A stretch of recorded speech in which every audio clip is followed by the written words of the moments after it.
Family kitchen റെസിപ്പിയിലേക്ക് എല്ലാവർക്കും സ്വാഗതം. ഞാൻ ഇന്നിവിടെ കൊള്ളിയും ചാളയും കൂടിയുള്ള ഒരു കോമ്പിനേഷനാണ് തയ്യാറാക്കുന്നത്. അതിനുവേണ്ടി നമുക്ക് എന്തൊക്കെയാണ് വേണ്ടതെന്ന് നോക്കാം. ചാള ഞാനിവിടെ ഒരു 3/4 കിലോനോളം എടുത്തിട്ടുണ്ട്. വലിയ ചാളയെ കാരണമാണ് ഇത്ര എണ്ണം കാണുന്നത്. അത് നന്നായി ക്ലീൻ ചെയ്ത് വെച്ചിട്ടുണ്ട്. പിന്നെ കൊള്ളി ഇവിടെ ഒരു 1.25 കിലോനുണ്ട്. 1 കിലോനായിട്ട് കുറച്ച് കൂടുതലുണ്ട്. അത് നന്നായി വാഷ് ചെയ്ത് വെള്ളത്തിലേക്കാണ് ഞാനിത് കട്ട് ചെയ്ത് ഇട്ടിട്ടുള്ളത്. നന്നായി ഡ്രെയിൻ ചെയ്ത് വെച്ചിട്ടുണ്ട്. പിന്നെ നമുക്ക് വേണ്ടത് ചുവന്നുള്ളി ഒരു 10-20 എണ്ണം എടുത്തിട്ടുണ്ട്. ചെറുതായതുകൊണ്ടാണ് ഞാൻ ഇത്ര അധികം എടുത്തിട്ട്. കുറച്ചധികം ചുവന്നുള്ളി ഇട്ടാൽ ഇത് കൂടുതൽ ടേസ്റ്റ് ഉണ്ടാവുള്ളൂ. ചുവന്നുള്ളി, വെളുത്തുള്ളി ഒരു ഉണ്ട എടുത്തിട്ടുണ്ട്. ഒരു വലിയ ഉണ്ടയാണ് എടുത്തിട്ടുള്ളത്. പച്ചമുളക് ഒരു 5-8 എണ്ണം എടുത്തിട്ടുണ്ട്. ഒരു 8 എണ്ണം എടുത്തിട്ടുണ്ട്. നല്ല എരിവുള്ള പച്ചമുളകാണ്. നിങ്ങളുടെ എരിവിനനുസരിച്ചിട്ട് നിങ്ങൾക്ക് കൂടുതലോ കുറവോ എടുക്കാം. പിന്നെ വറ്റൽമുളക് 4 എടുത്തിട്ടുണ്ട്. ഉപ്പ്, മഞ്ഞൾപ്പൊടി, കൊള്ളി വേവാനാവശ്യമായ വെള്ളം, പിന്നെ വെളിച്ചെണ്ണ. ഇത്രയാണ് നമുക്ക് ഈ കൊള്ളിയും ചാളയും വെക്കാൻ ആവശ്യമുള്ള സാധനങ്ങൾ. കുക്കറിലാണ് ഞാൻ കൊള്ളിയും ചാളയും വേവിക്കാൻ പോകുന്നത്. അപ്പോൾ ആദ്യം തന്നെ കൊള്ളി നമുക്ക് ഇതിലിട്ട് കൊടുക്കാം.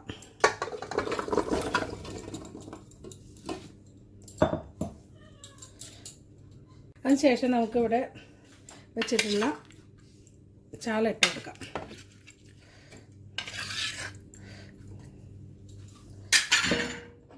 പിന്നെ നമുക്ക് ഇട്ട് കൊടുക്കേണ്ട മഞ്ഞൾപ്പൊടിയാണ്. ഒരു ചെറിയ സ്പൂണ് മഞ്ഞൾപ്പൊടി ഇട്ട് കൊടുക്കുന്നുണ്ട്. പിന്നെ നമുക്കിതിൽ ആവശ്യമുള്ള ഉപ്പ് ചെറിയ സ്പൂണാണ് ഇട്ട് കൊടുക്കുന്നത്. കൂടുതൽ നമുക്ക് പിന്നെ ലാസ്റ്റ് നോക്കിയതിന് ശേഷം വേണമെങ്കിൽ ഇട്ട് കൊടുക്കാം. ഒരു ചെറിയ സ്പൂണാണ് ഞാൻ ഇവിടെ ഇട്ട് കൊടുക്കുന്നത്. അതിനുശേഷം നമ്മൾ ഈ കുക്കർ ഒന്ന് ഇതേപോലെ ഒന്ന് ഇളക്കി കൊടുത്താൽ ശരിക്കും ഈ ഉപ്പും മഞ്ഞളൊക്കെ എല്ലാ ഭാഗത്തേക്കും ഒപ്പം പിടിക്കും.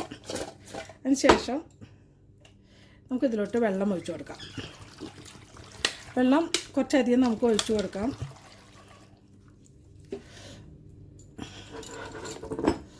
ഞാനിതിൽ ഏകദേശം 4 കപ്പ് വെള്ളം ഞാൻ ഒഴിച്ചിട്ടുണ്ട്. അപ്പോൾ ഇത് നിങ്ങൾ വെക്കുമ്പോൾ ഈ കൊള്ളിയും ചാളയും കൂടിയിട്ടുള്ള ഏകദേശം വെള്ളം കണ്ടിട്ട് ഒഴിച്ചാൽ മതി. ഇത്ര വെള്ളം എന്ന് കൃത്യമായിട്ട് പറയുന്നില്ല. ചിലർക്ക് അധികം വെള്ളം കൂടുതൽ ഇഷ്ടം ഉണ്ടാവില്ല. ഡ്രൈ ആയിരിക്കണ പരിഭാവം ഇഷ്ടം. അപ്പോൾ കുറച്ചുകൂടി ലൂസായിട്ട് ഇരിക്കണതാണ് എനിക്കിഷ്ടം. അതുകൊണ്ടാണ് ഞാൻ കുറച്ചധികം വെള്ളം ഒഴിച്ചത്. അപ്പോൾ നമുക്കിത് അടച്ചിട്ട് 2 വിസിൽ വരുന്നവരെ നമുക്ക് വേവിക്കാം. കൊള്ളി ഇവിടെ 2 വിസിൽ വന്നപ്പോൾ ഞാൻ ഓഫ് ചെയ്ത് വെച്ചിട്ടുണ്ട്. അപ്പോൾ 1 മിനിറ്റ് ശേഷം ഞാൻ തുറന്ന് വെച്ചതാണ്. കൊള്ളിയൊക്കെ നന്നായി വെന്തിട്ടുണ്ട്. നമുക്കിനി ചെയ്യേണ്ടത് ഇതിൽ നിന്ന് ഈ മീൻ നമുക്ക് മറ്റൊരു പാത്രത്തിലേക്ക് എടുത്ത് മാറ്റണം. ഇതിൽ നിന്ന് മീൻ നമുക്ക് ഒരു പാത്രത്തിലോട്ട് മാറ്റി വയ്ക്കാം. ഇത് മാറ്റിയത് എന്താണെന്ന് വെച്ചാൽ ഇതിലത്തെ മുള്ള് വേർപ്പെടുത്തിയിട്ട് വേണം നമുക്കിനി ഇതായിട്ട് മിക്സ് ചെയ്യാനായിട്ട്. നമുക്ക് എല്ലാ ചാള ഇതേപോലെ പുറത്തേക്ക് എടുത്ത് വയ്ക്കാം.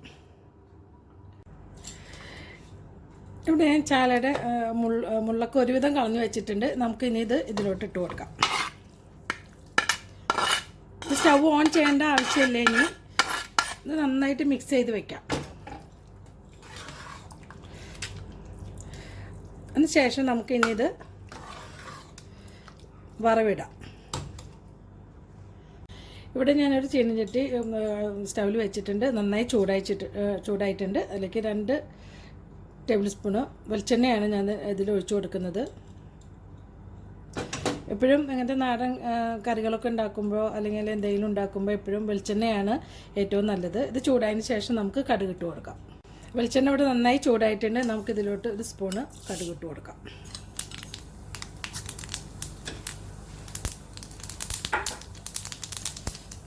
കടുക് ഇവിടെ ഏകദേശം പൊട്ടി കഴിഞ്ഞിട്ടുണ്ട്. അപ്പോൾ ഇത് പൊട്ടിയതിന് ശേഷം നമുക്ക് ഇതിലോട്ട് വെളുത്തുള്ളിയും ചുവന്നുള്ളിയും ഞാൻ അരിഞ്ഞിട്ടാണ് ഇവിടെ എടുത്തിട്ടുള്ളത്.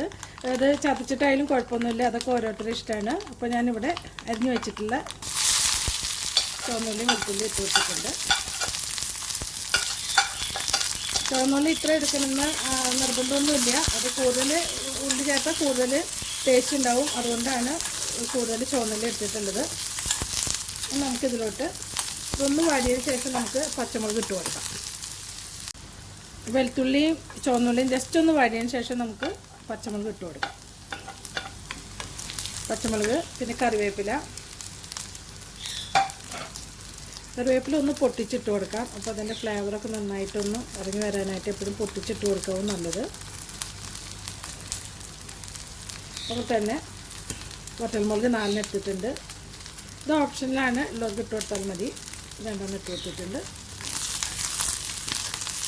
ഇത് നന്നായിട്ടൊന്ന് മൂത്തതിന് ശേഷം നമുക്ക് നമ്മുടെ കൊള്ളിയും ചാലയും വെച്ചിട്ടുള്ള മിശ്രിതത്തിലേക്ക് ഒഴിച്ചു കൊടുക്കാം.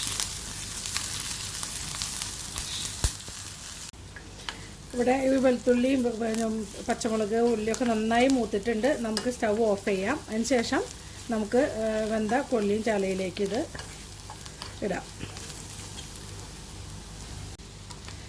നമ്മൾ ഈ വറവിട്ടത് കൊള്ളിയിലേക്ക് മാറ്റാം. അതിന് ശേഷം നന്നായി മിക്സ് ചെയ്യണം. ഈ ഒരു സമയത്ത് നമുക്ക് ഉപ്പൊക്കെ നോക്കാവുന്നതാണ്.